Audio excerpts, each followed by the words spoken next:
So when we have computers that are fast enough to render 3D different 3D games that are coded solely in, say, HTML or other sort of web language, then we really don't need to care that much about what computer we're using. If all computers can run these sorts of things, we really don't need to worry about what operating system we're running. So the whole Mac versus PC question is quickly becoming obsolete. And that's something I never thought I would see in my lifetime 10 years ago. I would never think of that. But we are seeing that, where, say, I run Linux on my home computer, or sorry, on my work computer, and I run Windows on my home computer.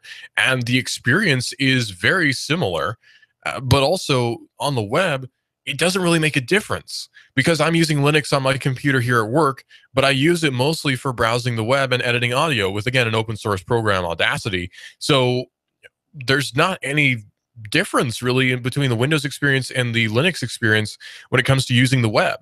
There's some things you can't do out of the box, so you have to sort of code in yourself. But again, the experience is indistinguishable. Web apps are becoming so much more prevalent than hard-coded apps for your computer, right? Like, we're seeing that a whole lot more.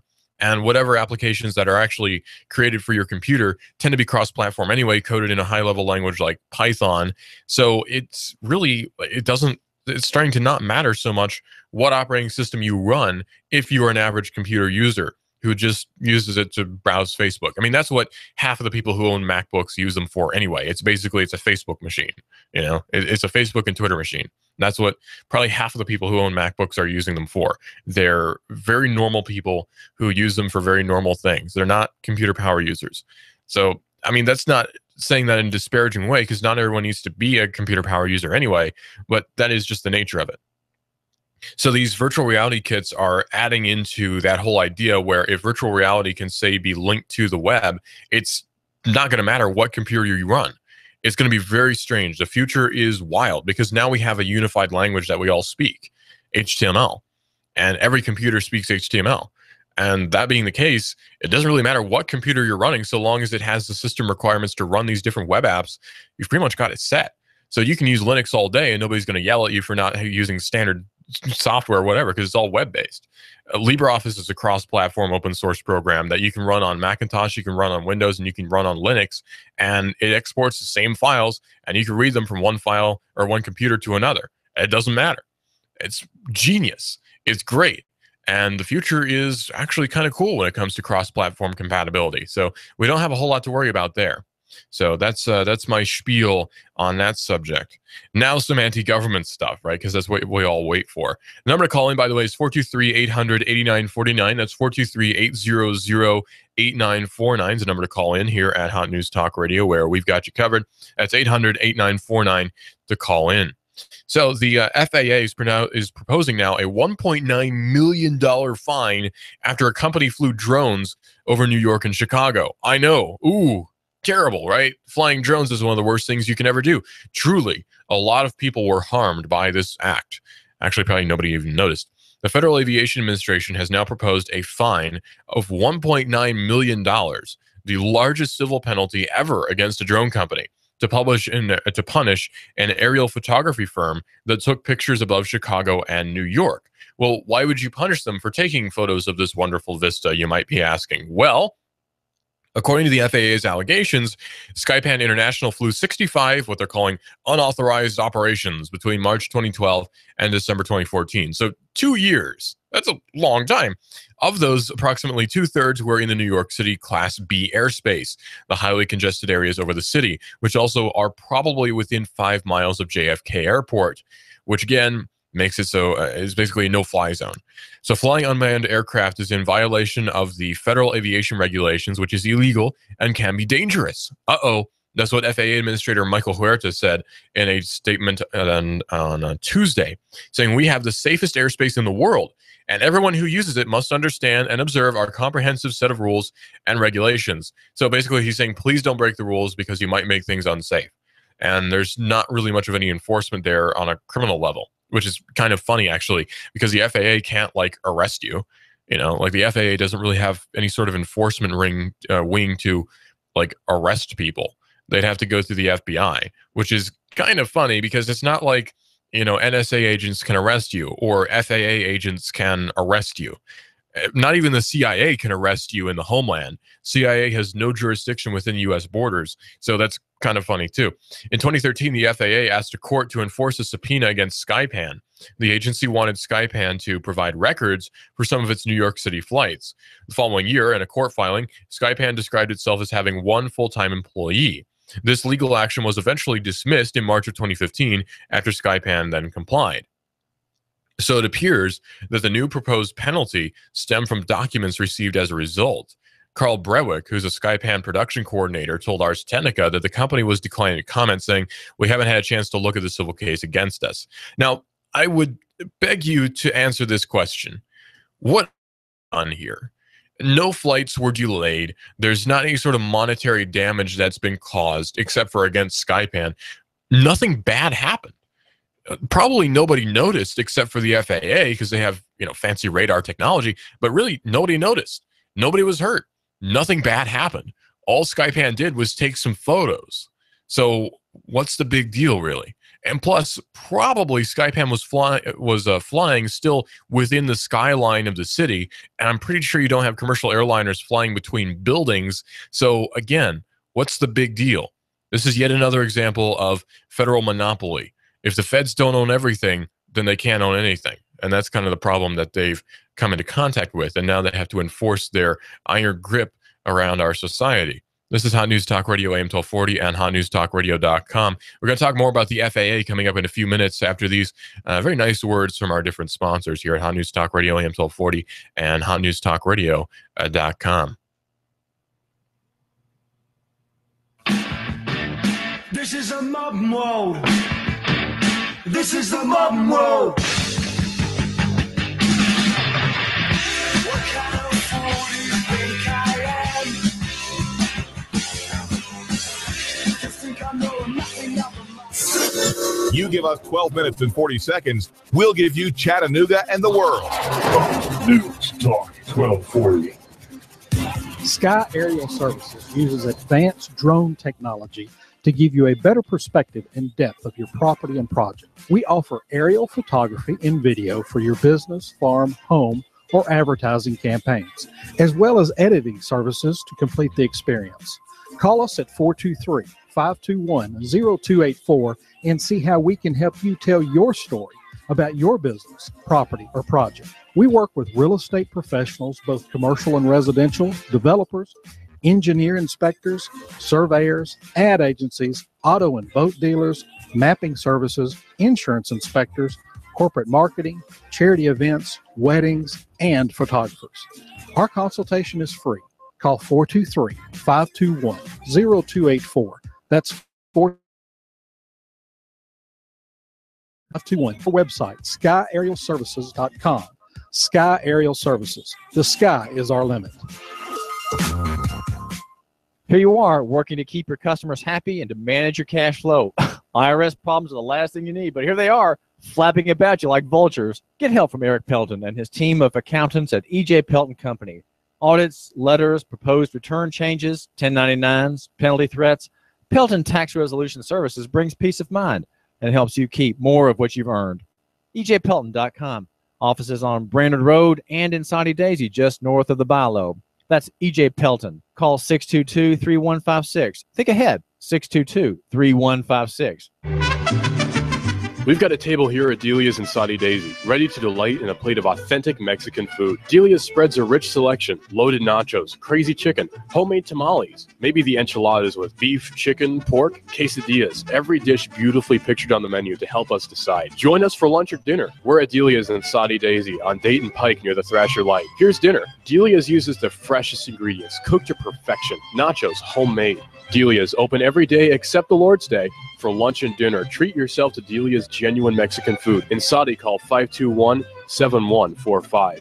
That's 521-7145. The Fed raising rates, China's economy in trouble. Don't let headlines derail your long-term financial strategy. I'm Edward Jones financial advisor Patrick Neal. At Edward Jones, we provide the tools for a reasoned, disciplined approach to investing. Stop by my office next to the Target Shopping Center in Hickson or call me at 423-870-7894. That's Patrick Neal at 870-7894. Edward Jones, making sense of investing. Member SIPC. This is America Now with Meghan McCain. Al Gore running is crazy. You're flying around in your private jet all over the world, and you want average Americans to care about the environment. Don't you think you should be doing your part as well? Meghan McCain, weekdays at 7 p.m. You give us 12 minutes and 40 seconds, we'll give you Chattanooga and the world. Fox News Talk 1240. Hi, I'm David Tulis, inviting you to make the move with me 9 to 11 a.m. weekdays here at AM 1240 Hot News Talk Radio. The David Tulis Show, featuring Nooganomics.com for Chattanooga and beyond. 9 to 11 a.m. weekdays. Hot News Talk 1240.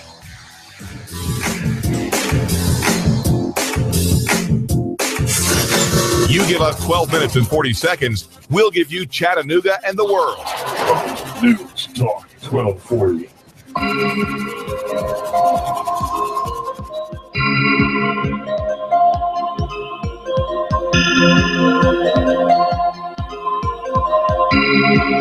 Fox News Talk 1240. Fox News Radio. I'm Lillian Wu. An undercover investigation reportedly revealing that gangs with Russian ties are trying to sell radioactive material to terrorist groups, according to the AP report. The FBI and Moldovan police officers discovered a uranium network which has been operating in the backwaters of Eastern Europe for 5 years. In February of this year, the smuggling network, which includes several ex-KGB agents, offered a huge amount of deadly cesium to someone they believed represented ISIS. Fox's Benjamin Hall, officials in South Carolina saying the Beaver Creek Dam is now stabilized, giving the all clear for the people evacuated this morning to return home. And the Nobel Prize for Chemistry awarded to 3 men, American Paul Modrich, Tomas Lindell of Sweden, and Aziz Sanjar of Turkey. This year's prize is about the cell's toolbox for repairing DNA. Scientists say it's important for cancer prevention. Fox News, we report, you decide. You give us 12 minutes and 40 seconds, we'll give you Chattanooga and the world. Fox News Talk 1240. Hey, I've got some Cesium 137 for sale if anybody's interested. Anyway, this is Digital Drive here on Hot News Talk Radio, AM 1240 and hotnewstalkradio.com. I've also got strontium 90 and iodine 131 if you want any. Just give me a call, 800-8949 if you want to buy any radioactive materials. It's 800-423-800-8949. I'll be expecting a whole bunch of calls from the FBI, I'm sure, which would not be the first time. So the FAA is proposing a $1.9 million fine after a company flew some drones over New York and Chicago. Now, the problem with this is nobody was harmed. Skypan International is the name of the company which is alleged to have done this. And still, yet again, no harm was done. And most crimes are based upon damages, right? Like, there has to be a damage for there to be a claim. You can't just claim that harm was done when no harm was done. There's no damage that's been done, not even monetary or psychological. Nothing bad happened. Nothing at all. It's the same as, say, speeding being against the law. There's no claim unless someone's been harmed. There's no claim. It's essentially a preventative measure, which has good intentions, but you know what they say about those. It doesn't work. There's no actual moral basis for this to be against the law. It's just ridiculous. But people will bend over backwards to defend these different laws that, again, have no claim involved. There's nothing at all that would suggest that anything bad has actually happened, or really, in the case of this drone case, could have even happened. So there's no claim, there's no basis. It's just ridiculous. It's silly. It shouldn't be a thing. And yet it is. The FAA, of course, is the Federal Aviation Administration, and the rise of private pilots and the rise of drones is a big worry for the FAA because this is a huge untapped market, essentially. You have to consider the government like a huge collection agency, essentially, because that's kind of what it is. It's business. The government's business nowadays, especially the feds, is to get your money somehow. Protection is secondary, and probably they don't even care about that, so we won't throw that in there. So it's about getting your money somehow. And if there's a way they'll do it. If there's a will, there's a way, essentially, in the eyes of the government. Think about this. You build a house on your property. Now, you should own that property, right? But really, there's not a whole lot of ways to own your own property here in the States. I'm serious.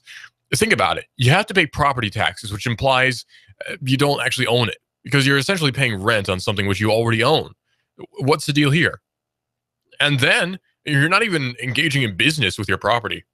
I could understand if it was, say, enterprise property or whatever, but this is your own private property, which you use for your own private use. There's no income. There's not any profit, which is, of course, based on privileged activity. Anyway, there's not any profit going on here with you owning your house on your property, which you presumably bought. So why is it being taxed? It's not for business purposes. There's nothing happening here that would warrant there being a tax other than just you existing.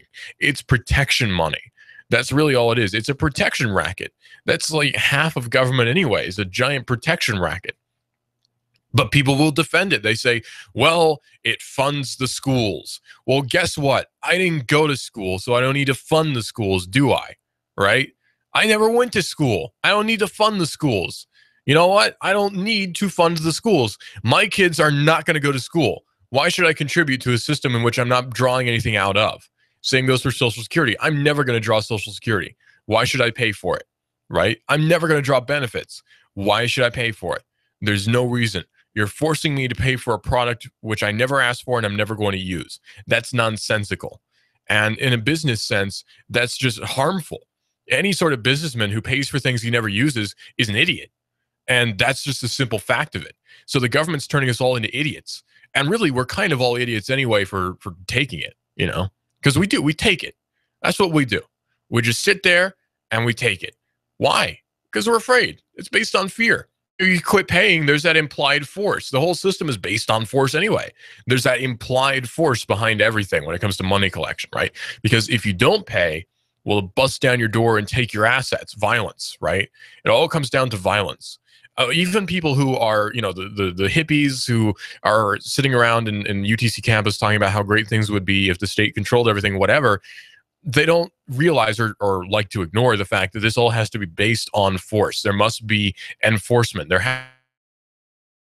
On telling someone to pay up. And that's what this economy, this proposed economy would be based on, and our current economy is based on, is someone with a gun pointing it at someone else, even implied, and demanding money. Because guess what? If you, say, are constantly and faithfully paying your taxes and you suddenly stop, you're going to get bills in the mail and they're going to pile up. And eventually, they're going to send enforcement agents. And if you try to defend yourself, probably going to get shot. That's a system based on force or implied threats or whatever. That's what it is. There's no getting around that. So the FAA thing very much plays into that because, again, no harm was done. There's no claim. None whatsoever. The only harm done is loss of revenue on the side of the FAA because they're not making money off of you flying drones. That's what it is. They're not making any cash off of you flying drones unless you buy a license to do it, and which you have to do to fly a drone for business reasons anyway. So they're not getting a constant stream of income from these people flying drones and taking photos.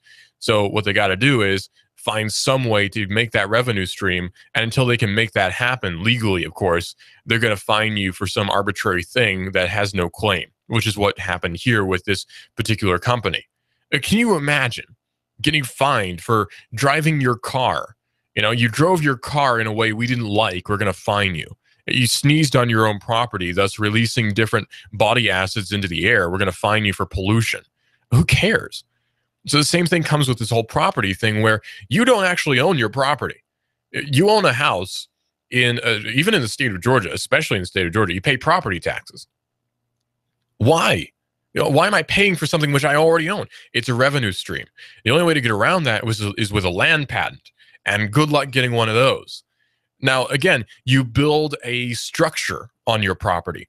You need a permit to build something on your own property. Since when do I need permission to build an outbuilding, right? This is at my own risk, right? I'm not using it for business purposes. If some friend of mine goes in there and climbs on the roof and jumps off and breaks his neck, then we can talk about damages.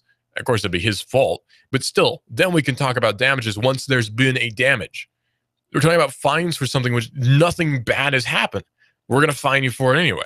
And that's what the system is based on, is basically claims with no claim is what it is. There's no claim, but we're going to claim one anyway, even though there's no claim.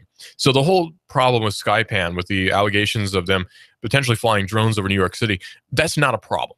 Fly as many drones over New York City as you want. Cloud the skies with drones. I don't care. The FAA does, but I don't. Because really, I mean, come on. There's no damage being done here. The drone didn't like lose power and smash someone on the head and kill them and paralyze them for life. That didn't happen. Then there'd be a claim. The drone didn't hit a plane, which caused it to crash into a building. That didn't happen either. So there's no claim. All that happened was the simple crime, potentially, of existing. There's no claim here. Same goes for speed limits. Again, you sped, if you get caught, it's a problem. But if not, nobody cares. Nobody cares about speeding. And really, the cops probably don't care about speeding either. They care about revenue streams. It's all revenue enhancement policies. That's all it is. The whole idea of speed limits is such a silly thing anyway. I mean, it's been proven in different studies that people are going to drive at the speed at which they're comfortable anyway. Even if you raise the speed limit, people are still going to drive at a speed at which they're comfortable. You think everyone's going to be flying at 70 miles per hour around the curve on 75? No. Think about it. When you're traveling north from Georgia, right? You're wanting to follow 75 to go into East Brainerd. You think you're going to fly around that curve at 70 miles per hour? And somebody who would do that would do it anyway, despite there being some sign in black and white telling them not to do it. So you can't eliminate stupidity. You can't eliminate recklessness, no matter how many signs you put up, how many warnings you set up. Like, don't swim in the river. There's going to be some guy who's going to do it anyway. And smart people probably aren't going to do it. It's just, you can't eliminate stupidity. You can't eliminate recklessness, no matter how many signs you put up or how many warnings you post, how many don't do this in this area signs you put up. It's not going to fix anything. Like, do you think a no littering sign is going to stop somebody from throwing a Coke can over a fence? No. If they think nobody's looking, they're going to do whatever they want. And that's just human nature. Putting up signs isn't going to fix anything. All it is we'll fine you if you do it. But we'll fine you if you do it. It's ridiculous. And that's what our modern world is based on. It's crazy. It's based on controlling people, really. Why do people need to be controlled so much?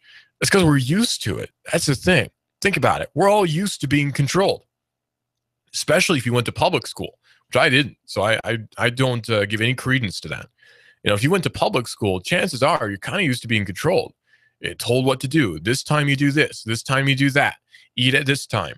Go to this class then, or you'll get a dock on your grades. Get in the honor society. Get a scholarship.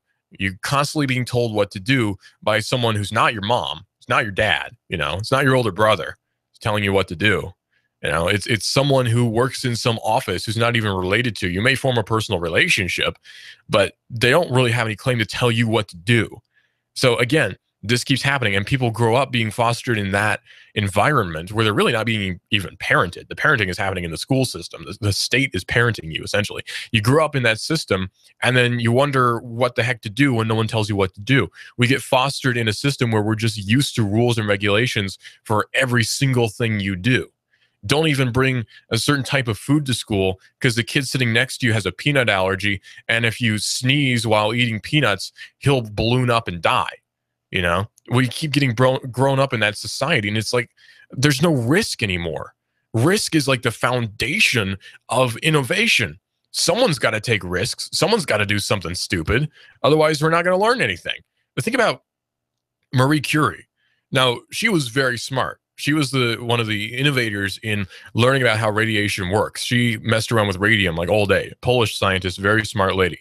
I just recently read I think it was a journal science. I can't remember what it was. It was a magazine I got anyway that had a whole long, 5-page article about her. It was very interesting. But she took immense risks. I mean, they even knew partially, at least, that radium was really dangerous. The stuff's radioactive, right? But she took risks. She carried this stuff around in her pocket, in her desk drawer. She glowed like a freaking glow stick walking down the street, right? I mean, crazy stuff. But you know what? Nobody told her not to. Nobody arrested her or fined her for taking these crazy risks, and she died as a result. But you know what? She took a risk, and now we learned a lot from that. People take crazy risks. Flying to the moon is a stupid thing to do. But you know what? It's also really smart, and a lot of smart people had to had to get involved with that. There was a huge risk being taken. I don't think we'd even fly to the moon today. I really don't. If Obama said we're going to fly to the moon by the end of the decade, we'd probably say you're crazy. Think of all the risk. There's no way. We're not doing that. It's just this society we live in does not want to take any risks at all. And I hope we're getting away from that mentality, at least eventually, right? Like maybe next generation, the TNG will be away from that whole thing. I hope anyway. We need more people to take risks, and we need more people to be allowed to take risks. That's the thing. Risk is like the foundation of the society that we've now left behind, that we're used to being coddled now. Someone's telling you, don't run because you might fall and break your neck. Wear a helmet when you ride a bike. Nobody wears a helmet when they ride a bike, It's just, come on. I remember not too long ago, there was a whole thing about wearing a helmet when you mow the lawn. I'm serious. There was someone who proposed that we should all wear helmets when we mow the lawn, right? Like, why don't we just all wear helmets when we're driving our cars too? Because if we get in a car crash, that negates the risk of fractured skulls. Hey, why not? It's ridiculous. But anyway, whatevs. So the Trans-Pacific Partnership is kind of a big problem. The TPP, as it's been called. And it's an agreement. It's a treaty, actually, between quite a few different countries in the Pacific Rim. No, not the movie. Quite a few countries in the Pacific Rim. Now, there's a lot of different factors involved in the Trans-Pacific Partnership, or the TPP. One of them is copyright agreements. It's a treaty. Again, it's not a bill. It's a treaty, meaning that there's no disclosure, or there doesn't need to be any disclosure. So when we learn about stuff that happens with the TPP, we're basically learning it due to leaks. That's really not how things should be done. Disclosure is kind of a big deal, and we're not seeing any of that coming out of the TPP. So according to Ars Technica, a day after the 11 Pacific Rim nations, and of course the United States, agreed to the wording of the secret Trans-Pacific Partnership trade deal, New Zealand revealed Tuesday that the section on intellectual property lines up with how copyright terms are treated in the U.S., meaning very draconian, actually. Because here in the States, our copyright laws are stupid. They're dumb. They didn't used to be, but now they are. You see, copyrights have gotten to the point where there's something called loss aversion. And yes, I did watch that video. There's something called loss aversion that every company wants to get away from, and every individual wants to get away from, where we're totally fine with, using other people's things. But when someone uses our stuff, we suddenly get ticked off. And that's called loss aversion. So we create something cool. We don't want it to be out there for free after a certain amount of time, because again, we could continue to make money off of it after a long period of time. That's the whole idea of loss aversion. So what happens is, how it used to be is you would copyright something, and then after a certain period of time, it goes into public domain. And it's still that way today, but nowadays it's like 100 years before something goes into public domain. And when it first came out, it was like 4. So yeah, things have changed a bit when it comes to public domain, and when it comes to the whole idea of copyrights. We've totally skewed how we even think about copyrights now, because we think about copyrights as this chokehold. But what it used to be was just an exclusivity period for the creator to make some money back and recoup his losses. Again, risk. You had to make a risk before you could get anything done. And that whole thing is just gone now. Now, the problem with this whole system that we have now is it stifles freedom. It actually stifles innovation, because companies, I'm not anti-corporate or anything like that, but I am critical of it. Companies can now take a stranglehold, so long as you have enough money, on ideas. So ideas themselves can basically be protected, more or less. So it's not really protection, but it's holding onto them to make sure no one else can use them. Patents are the same way. Patents used to be a 2-year period where you had exclusivity, and then anyone else could build whatever you made to the exact I'm talking like clones. You could make exactly what the other person made. And that's how it was. That's how Ben Franklin founded it. He was one of the founders of the whole patent idea, and he was cool with that. So why shouldn't we be? It's not like the digital age changed everything when it came to the ideas of patents. It was already changed. But perhaps we should get away from the old system, or the new old system that we have now, where copyrights and patents last essentially forever before the new generation comes up. Think about it. There's all sorts of cool ideas that are floating around out there. They're brand new, that after 2 years would be, the patent would just disappear. It would be public domain. And now these new innovators that we have today could build upon that. But now we have to wait a long time for those patents to expire. The people who thought of the cool idea today can't enforce that idea because they'd be sued out the wazoo if they ever tried to build it because of copyright or patent violations. It's ridiculous. Well, day 11, or rather a day after the 11 Pacific Rim nations signed this Trans-Pacific Partnership, we're now finally starting to see what's actually in it because, again, sign it and you'll find out.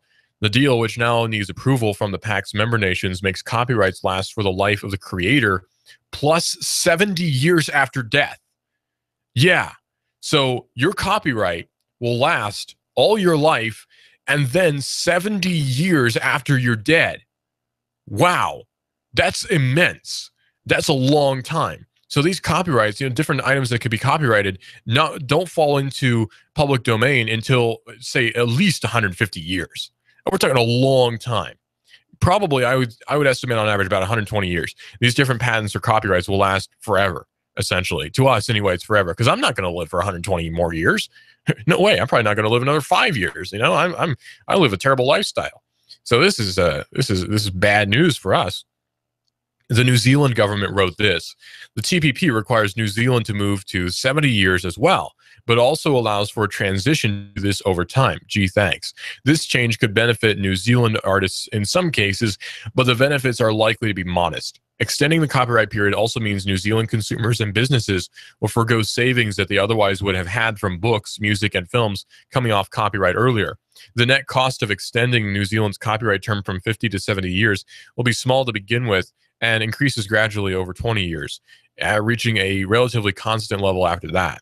Over the very long term, including the initial 20-year period, the average annual cost is estimated to be around $55 million. New Zealand also said that the accord would not require internet service providers to terminate accounts for internet copyright infringements.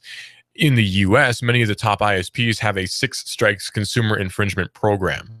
The nations including the accord, which took more than 5 years to negotiate, include the U.S., Japan, Australia, Peru, Malaysia, Vietnam, New Zealand, Chile, Singapore, Canada, Mexico, and Brunei. And they represent about 40% of the global economy. Wow. The text of the deal still remains secret and is expected to become public by the year's end. But again, this treaty, which we are now all under the enforcement of, is still secret. We don't know what laws we are governed by now. There are actually, seriously, there are things which are enforceable, which are secret, and we don't know what's in them. That's kind of frightening when you think about it. That's not like any form of transparency by any stretch of the imagination. This is just ridiculous at this point. Transparency has just gone right out the window. We don't even know what copyrights we could be fined for violating. And good luck trying to read into all these different copyrights and figuring out, what's legal and what isn't. You basically have to hire a lawyer now if you want to find out what you're liable for and what you're not.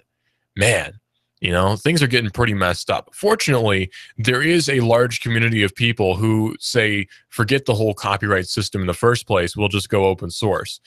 That, in my view anyway, is a good thing, because a lack of copyrights means, again, a increase of innovation. We're seeing a lot of innovation in the open source community, which is great.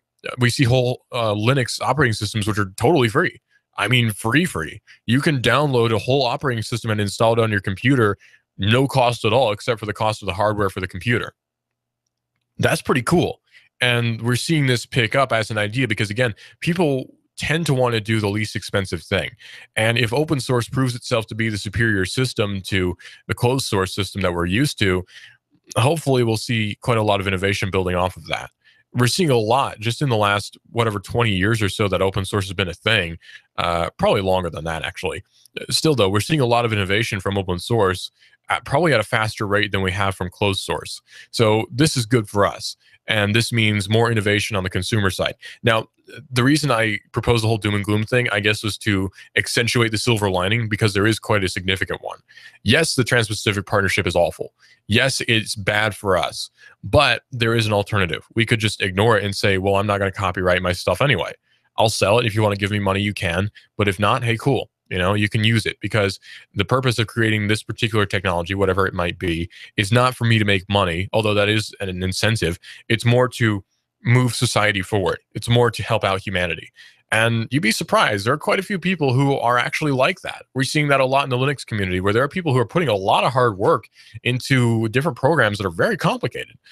LibreOffice, for example, again, that's a alternative to Microsoft Office. I say it's on par. You know, that and Google Docs, again, open source, I say it's on par. And I've never had cause to use Microsoft Office ever again after getting LibreOffice. So obviously I'm not being paid by them because I don't think they have money to pay me with. So, I mean, it's incredible. So this is Digital Drive here on Hot News Talk Radio AM 1240. The future is bright, but sometimes there are some shadows, right? This is Digital Drive here on Hot News Talk Radio AM 1240 and hotnewstalkradio.com. Clutch for Keon Rose is up next right here. Hot News Talk Radio AM 1240 and hotnewstalkradio.com. Hey, if you get the TuneIn Radio app and then search for Hot News Talk Radio, you can listen to us streaming live on your phone.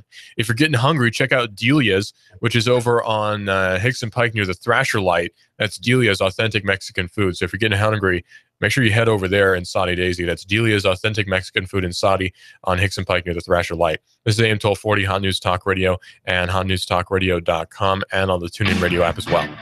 This is a modern world. This is the modern world.